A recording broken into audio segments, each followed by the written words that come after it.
Hello cuties, welcome to million Telugu quotes. Anusha నా బుక్లో నా పర్మిషన్ లేకుండా అసలు మీరు ఎందుకు రాసుకున్నారు అంటుంది కోపంగా. ఆ, అనిల్ తన వైపు ప్రేమగా చూస్తూ, నా పర్మిషన్ లేకుండా నా మనసులో నువ్వు రాసిన దానికంటే ఇదేం ఎక్కువ కాదు అనూష. అనూష ఆ మాటకి మౌనంగా అయిపోయి వెంటనే అక్కడ నుండి బయటకు వచ్చేస్తుంది. అనిల్ వెళ్తున్న తన వైపు ప్రేమగా చూస్తూ, మనసులో నీకు దూరంగా ఉంటూ నేను ఎంత బాధపడుతున్నానో, నాకు దూరంగా ఉంటూ నువ్వు కూడా అంతే బాధపడుతున్నావు అని నాకు తెలుసు అనూష. కానీ నాకు అర్థం కాని విషయం ఏమిటంటే, మన రెండు ఫ్యామిలీస్ మధ్య వచ్చిన గొడవ చాలా చిన్న ఇష్యూ. అంత చిన్న విషయానికి అంత గొడవ ఎందుకు జరిగిందో నాకు అర్థం కావట్లేదు. మాట రావడం వల్ల అంత గొడవ జరిగిందా, లేకపోతే మధ్యలో ఎవరైనా ఉండి గొడవ జరిగేలా చేశారా? ఒకవేళ అదే కరెక్ట్ అయితే అది ఎవరు పని అయి ఉంటుంది అని ఆలోచిస్తూ ఉన్న తన ఫోన్ రింగ్తో తేరుకొని ఫోన్ తీసి చూసి, వాళ్ళ మామయ్య కాల్ చేస్తూ ఉండటంతో లిఫ్ట్ చేసి, మామయ్య చెప్పండి. అవతల ఫోన్ చేసిన వాళ్ళ మేనమామ సింహాద్రి. అనిల్, నువ్వు ఇంటికి రావడానికి ఇంకా ఎంతసేపు పడుతుంది? అనిల్, నేను రోజూ ఇంటికి రావడానికి సాయంత్రం అవుతుంది కదా మామయ్య, కొత్తగా అడుగుతున్నావేంటి? సింహాద్రి, అంటే ఇప్పుడు మీ ఇంటికి వచ్చి ఉన్న అనిల్ లంచ్కి ఏమైనా వస్తావేమో అని అడుగుతున్నాను. అనిల్, లేదు మామయ్య, నేను క్యారేజ్ తెచ్చుకున్నాను. సింహాద్రి, పో. అవునా, సరేలే, ఉంటా అని కాల్ కట్ చేస్తాడు. అనిల్ ఫోన్ పక్కన పెట్టి అక్కడ పెట్టి ఉన్న అనూష బుక్కుని చేతిలోకి తీసుకొని చిన్నగా నవ్వుతూ, నీతో ఇలా సరదాగా మాట్లాడుతూ ఉంటే చాలా సంతోషంగా ఉంది అనూష. నువ్వు కూడా నీ కోపాన్ని మర్చిపోయి నాతో ఇలానే సరదాగా మాట్లాడే క్షణం ఎప్పుడు వస్తుందో అని ఎదురు చూస్తున్నాను అనుకుంటూ కూర్చొని ఉంటాడు. తన రూమ్ నుండి బయటకు వచ్చిన అనూష క్యాంటీన్ వైపు వచ్చి అక్కడ కూర్చొని మాట్లాడుకుంటూ ఉన్న అన్వి అక్షయ్ దగ్గరకు వచ్చి అక్కడ చైర్లో కూర్చుంటుంది. అక్షయ్ అనూష వైపు తిరిగి, ప్రిన్సిపల్ సార్ ఎందుకు పిలిచారు అనూష? అనూష ఒక్క క్షణం తలపడి, మళ్ళీ అడ్మిషన్ పేపర్స్లో ఏదో మిస్టేక్ వచ్చిందని పిలిచారు అక్షయ్. మళ్ళీ సరిగ్గా చెక్ చేసి అంతా కరెక్ట్గా ఉంది అని చెప్పారులే అంటుంది. అక్షయ్, ఓహో అవునా అంటారు. అనూష అక్కడ పెట్టి ఉన్న ఫుట్బాల్స్ని చూసి, అరే ఫుడ్ వచ్చేసి చాలాసేపు అయినట్టుంది, మీరు తింటూ ఉండొచ్చు కదా. అన్వి, అదేంటి అనూష, నువ్వు వచ్చేస్తావు కదా, ఒకేసారి నీతో కలిసి తిందాంలే అని వెయిట్ చేస్తున్నాను. అనూష ఆనందంగా నవ్వి, సరే అయితే తినడం స్టార్ట్ చేద్దాం అనడంతో ముగ్గురు తినడం మొదలు పెడతారు. కొంచెం సేపటికి ముగ్గురు తినడం పూర్తి చేసి జ్యూస్ తాగాలి అనిపించడంతో జ్యూస్ తెప్పించుకుంటారు. ముగ్గురు జ్యూస్ తాగుతూ ఉండగా అక్షయ్ ఫోన్ రింగ్ అవ్వడంతో తీసి చూసి, వాళ్ళ అమ్మ కాల్ చేస్తుండటంతో లిఫ్ట్ చేసి, అక్కడ క్యాంటీన్ అంతా బాగా అనిపిస్తూ ఉండటంతో లేచి అక్కడ నుండి బయటకు వెళ్తాడు. అనూష జ్యూస్ తాగుతూ మాట్లాడుకుంటూ ఉంటారు.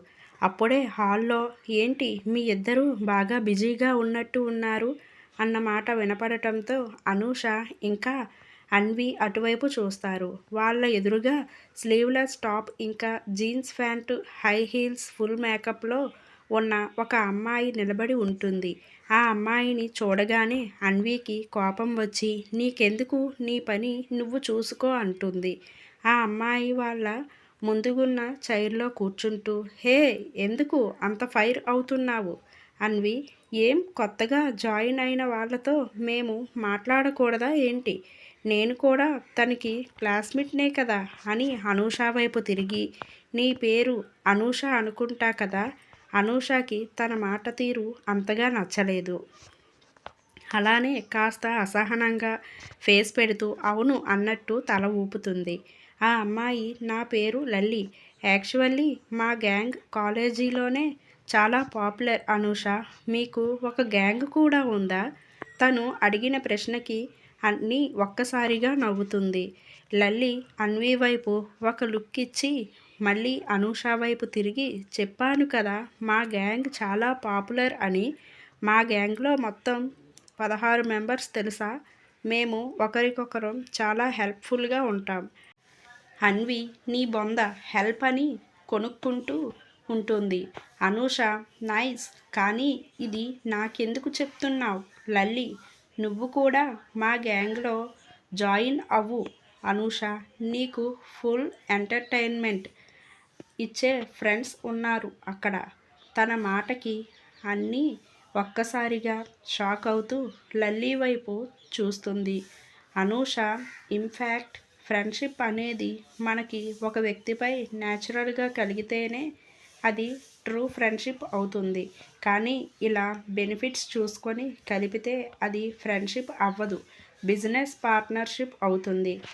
నాకు ఇద్దరు ట్రూ ఫ్రెండ్స్ ఉన్నారు, ఇంకా వేరే వాళ్ళు అవసరం లేదు.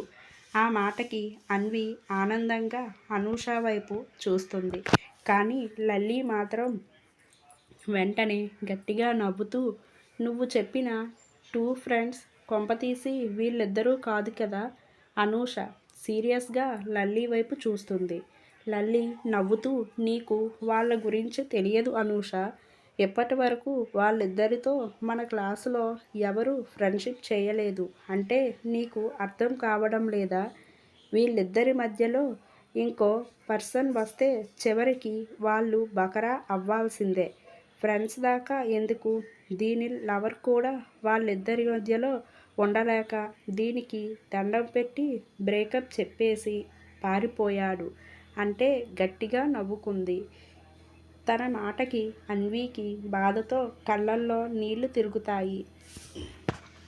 అనూష కోపంగా, నువ్వు చాలా టూ మచ్గా మాట్లాడుతున్నావు, ఇంకా వెళ్తావా ఇక్కడి నుండి? నేను ఎవరితో ఫ్రెండ్షిప్ చేయాలి, ఎవరితో ఫ్రెండ్షిప్ చేయకూడదు అని ఒకటి చెప్తే వినాల్సిన పొజిషన్లో ఏమీ నేను లేను అంటుంది. లల్లీ యువర్ విష్, నేను చెప్పాల్సింది నేను చెప్పాను, ఇంకా నీ ఇష్టం. నీకు వాళ్ళ మధ్య ఉన్న బాండ్ అర్థం కావట్లేదు. అది జస్ట్ ఫ్రెండ్షిప్ మాత్రమే కాదు, అంతకు మించి. వాళ్ళ రిలేషన్ని కప్పిపుచ్చుకోవడానికి ఇలా ఫ్రెండ్స్ అని చెప్పుకుంటున్నారు. కానీ వాళ్ళ రిలేషన్ ఎంత దూరం వెళ్ళిందో ఎవరికి తెలుసు అంటూ అక్కడి నుండి వెళ్ళిపోతుంది. అన్వీకి ఏడుపు వస్తూ ఉంటే అతి కష్టం మీద కంట్రోల్ చేసుకుంటూ కర్చీఫ్తో కళ్ళు తుడుచుకుంటుంది. అనూష అన్వీ వైపు తిరిగి తన చేయి పట్టుకుంటూ, హే అన్వి, ఏడవకు. అన్నం ఉడికిందో లేదో తెలుసుకోవడానికి అన్నమంతా పట్టి చూడాల్సిన అవసరం లేదు, ఒక్క మెతుకు చాలు. అలానే మనిషి స్వభావాలు కూడా ఈజీగా తెలిసిపోతాయి. తను కావాలనే ఇలా మాట్లాడి వెళ్ళింది అని నాకు అర్థం అవుతుంది. నువ్వు ఫీల్ అవ్వకు అన్వి అంటుంది. అన్వి కళ్ళు తుడుచుకుంటూ అప్పుడే అక్షయ్ ఫోన్ మాట్లాడటం పూర్తి చేసి వస్తూ ఉండటంతో, సరేలే అనూష, ఇంకా వదిలే ఈ విషయాన్ని. మళ్ళీ తను అలా మాట్లాడింది అని అక్షయ్కి తెలిస్తే తను కూడా ఫీల్ అవుతాడు అంటుంది. అనూష హా అని మళ్ళీ అడగాల వద్దా అని ఆలోచిస్తూ, చిన్నగా నీ లవ్ బ్రేక్ అయ్యింది అని తను చెప్పింది కదా, అది నిజమా అన్వి అంటుంది. అన్వి చిన్నగా అవును అన్నట్టు తల ఊపుతుంది. అనూష ఎందుకు బ్రేకప్ అయ్యింది అన్వి, నీకు అభ్యంతరం లేకపోతే చెప్పు అంటుంది. అన్వి ఏదో చెప్పేలోపు అప్పుడే అక్కడికి వచ్చిన అక్షయ్ వాళ్ళ ముందు కూర్చుంటూ, ఏంటి ఏదో బ్రేకప్ అభ్యంతరం అని ఏదో మాట్లాడుకుంటున్నారు, ఏంటి విషయం అంటాడు. అనూష అతని వైపు తిరిగి, ఏం లేదు అక్షయ్, తనకి బ్రేకప్ అయింది అని చెప్పింది, అదే అభ్యంతరం లేకపోతే చెప్పు అని అన్నాను. అక్షయ్ వెంటనే అమ్మో, ఇప్పుడు అది కానీ దాని లవ్ స్టోరీ చెప్పడం మొదలు పెడితే మనకి చెవుల్లో నుంచి రక్తం వస్తుంది, అవసరమా మనకి?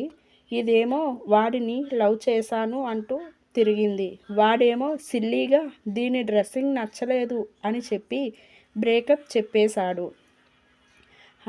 కదా, ఇప్పుడు చెప్పడం మొదలు పెడితే మనకి తలనొప్పి వచ్చేస్తుంది, అనూష అంటాడు. హన్వి తన వైపు సీరియస్గా చూస్తుంది.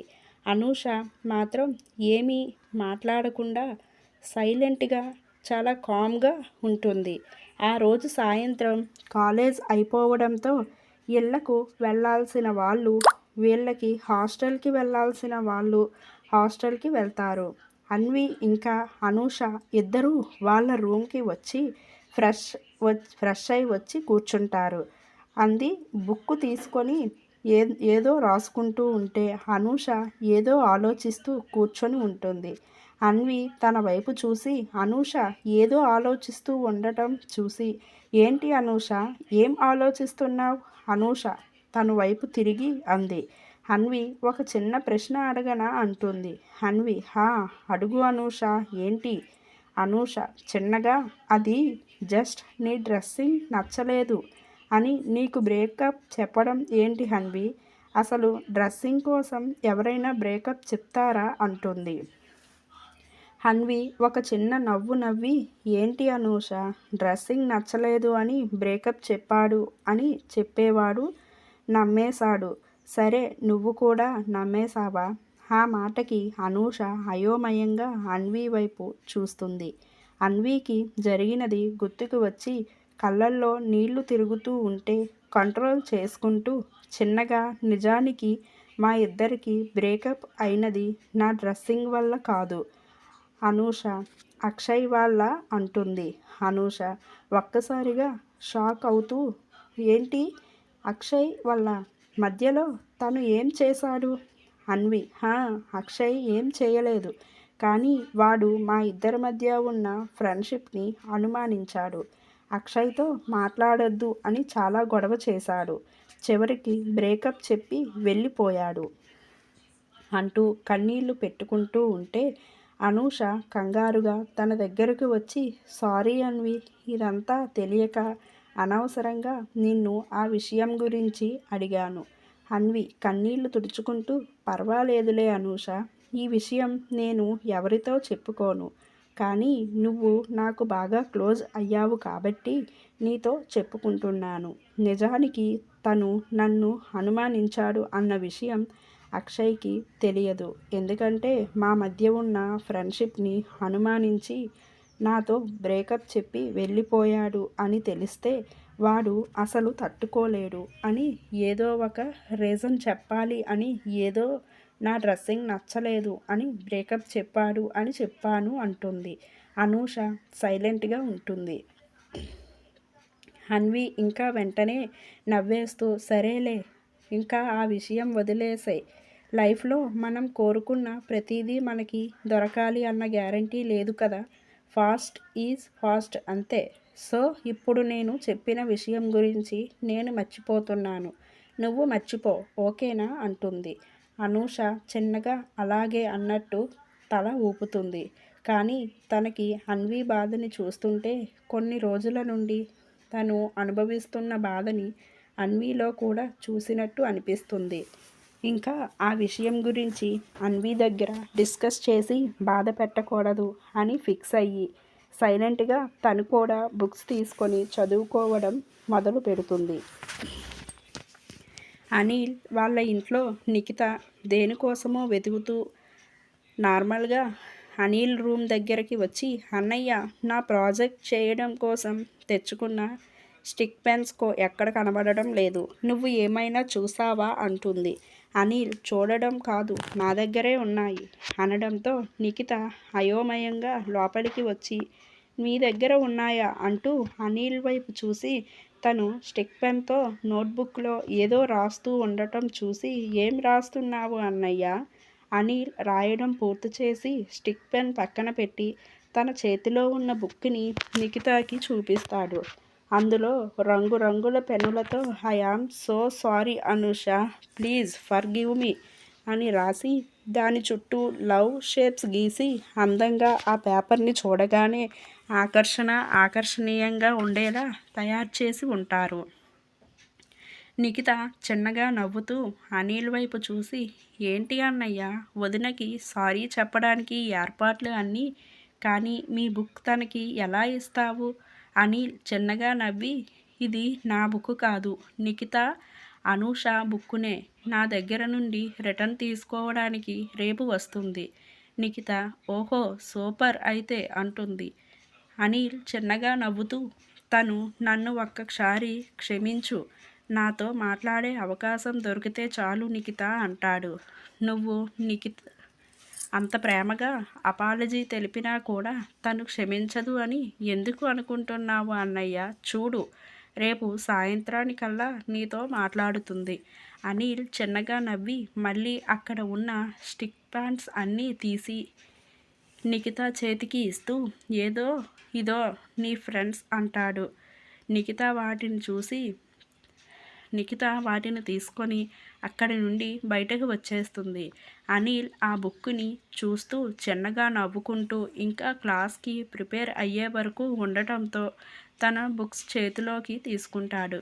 నెక్స్ట్ డే మార్నింగ్ అనిల్ అప్పుడే కాలేజీకి వచ్చి ఫస్ట్ అవర్ క్లాస్కి టైం అవుతూ ఉండటంతో అనూష వాళ్ళ క్లాస్ వైపుకు వెళుతూ అప్పుడే అటుగా వస్తూ ఉన్న అనూష కనపడటంతో తన దగ్గరికి వచ్చి హాయ్ అనూష అంటాడు.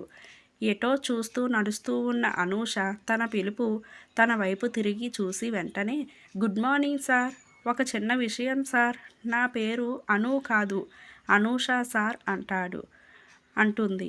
అనిల్ తన వైపు సీరియస్గా చూస్తూ నువ్వు కావాలని గుచ్చి సార్ అని పిలుస్తున్నావు కదా? అనూష తన వైపు చూస్తూ సార్ని సార్ అని పిలవాలి కదా సార్. అనిల్ ఒక లుక్ ఇస్తాడు. అనూష ఇంతకీ మీరు నన్ను పిలిచిన కారణం ఏంటో తెలుసుకోవచ్చా సార్ అంటుంది. అనిల్ రాక్షసి అని గొలుకుతూ అనూష బుక్కు తీసి తన ముందుకి చాపుతూ ఇదిగో నీ బుక్ తీసుకో. అనూష ఇట్స్ ఓకే సార్, పర్వాలేదు, మీ దగ్గరే పెట్టుకోండి. అనిల్ కాస్త షాక్ అవుతూ ఏంటి? అనూష అవును సార్, నేను ఆ సబ్జెక్ట్ వేరే కొత్త నోట్స్లో స్టార్ట్ చేశాను కాబట్టి నాకు ఆ నోట్స్ అవసరం లేదు. మీరు ఎలాగో మీ సబ్జెక్ట్ రాసుకున్నారు కదా, మీరే యూస్ చేసుకోండి. అనిల్ కళ్ళు పెద్దవి చూస్తూ మనసులో వామ్మో బ్రాండ్ రివర్స్ అయిందే ఏంటి అనుకుంటూ కానీ నిన్న నువ్వే ఈ బుక్ కావాలి అని అడిగావు కదా అనూష. అనూష అవును సార్, నిన్న ఆ క్లాస్కి నోట్స్ కావాల్సి వచ్చింది అని అడిగాను కానీ మీరు ఇవ్వలేదు. నేను ఎలాగో అందులో రాసుకొని ఉన్నది ఒకరోజు నోట్సే కాబట్టి వేరే కొత్త నోట్స్లో మళ్ళీ స్టార్ట్ చేశాను కాబట్టి ఇప్పుడు నాకు ఆ నోట్స్ ఏమీ అవసరం లేదు, మీరే తీసుకోండి అని మరో మాటకి అవకాశం ఇవ్వకుండా అక్కడి నుండి క్లాసులోకి వెళ్ళిపోయింది. అనిల్ తల కొట్టుకుంటూ ఈసారి ఏదో నిన్ననే రాసి ఇచ్చేసి ఉంటే బాగుండేది, ఇప్పుడు మొదటికే మోసం వచ్చింది. సరేలే, ఈ బుక్ ప్లాన్ ఫ్లాప్ అయితే అయ్యింది, నా నెక్స్ట్ ప్లాన్ మాత్రం అస్సలు ఫ్లాప్ అవ్వదు. ఊరికే ముందు సార్ సార్ అని పిలుస్తుంది కదా, ఒకసారి నేనేం చేయగలను చూపిస్తా తనకి అనుకుంటూ తను కూడా అనూష వాళ్ళ క్లాస్లోకి వస్తాడు. అనిల్ క్లాస్లోకి రావడం చూసిన వెంటనే అందరూ లేచి నిలబడతారు. అనిల్ అందరినీ కూర్చోమని చెప్పి అందరూ కూర్చున్న తర్వాత అవును, అటెండెన్స్ బుక్ ఎవరి హ్యాండ్ ఓవర్గా ఉంది అని అడుగుతాడు. వాళ్ళిద్దరూ ఒకరి మొహం ఒకరు చూసుకుంటూ ఉంటారు. వెంటనే అక్షయ్ లేచి నిలబడి అటెండెన్స్ బుక్ ఆ సెల్ఫ్లోనే ఉంది సార్ అంటాడు. అనిల్ వెంటనే అదేంటి, అటెండెన్స్ బుక్ ఎవరో ఒకరు హ్యాండ్ ఓవర్లో పెట్టుకోవాలి కదా, ఇంతకీ అసలు మీ క్లాస్ సిఆర్ ఎవరు? అందరూ వెంటనే సిఆర్ ఇంకా ఎవరూ లేరు సార్ అని. ఓహో అవునా, సరే అయితే నేనే సిఆర్గా ఎవరినైనా సెలెక్ట్ చేస్తాను అని చుట్టూ చూస్తాడు. అనూషకి టెన్షన్ పడుతూ ఉంటే మనసులో కొంపతీసి నన్ను సిఆర్గా పెడతారా ఏంటి అనుకుంటూ ఉండగా అనిల్ అనూష వైపు చూస్తూ వేలి పెట్టి చూపిస్తూ ఈ క్లాస్ సిఆర్గా మీరే ఉండాలి అంటాడు. అనూష అయోమయంగా చుట్టూ చూస్తూ అనిల్ తన వైపే వేలు చూపిస్తూ ఉండటంతో నేనా అన్నట్టు తన వైపు వేలు చూపిస్తూ క్వశ్చన్ మార్క్ ఫేస్తో చూస్తుంది. అనిల్, ఎస్ మీరే. ఈ రోజు నుండి అటెండెన్స్ బుక్ మీ హ్యాండ్ ఓవర్లోనే ఉండాలి. అలానే నేను ఏ అవసరం వచ్చినా పిలుస్తాను. మీరు ఈ క్లాస్ సిఆర్గా ఎప్పుడూ అందుబాటులోనే ఉండాలి అంటాడు. అనూష అలానే షాక్ అయ్యి అనిల్ వైపు చూస్తూ ఉంటుంది. ఇంకా ఉందండి. ఈ వీడియో కంటిన్యూషన్ నెక్స్ట్ పార్ట్లో కలుసుకుందాం. ఈ వీడియో మీకు నచ్చినట్లయితే లైక్, షేర్, కామెంట్, సబ్స్క్రైబ్ చేసుకోవడం మాత్రం మర్చిపోకండి ఫ్రెండ్స్. అలాగే పక్కనున్న గంట సింబల్ని క్లిక్ చేస్తే నేను పెట్టే మరిన్ని వీడియో నోటిఫికేషన్స్ అనేవి మీ ముందుంటాయండి. అలాగే తప్పకుండా కామెంట్, లైక్ కూడా చేయండి. మీరు లైక్ చేయడం వల్ల మన వీడియో అనేది మరికొంతమందికి రీచ్ అవుతుందండి. అలాగే థ్యాంక్ యూ ఫ్రెండ్స్.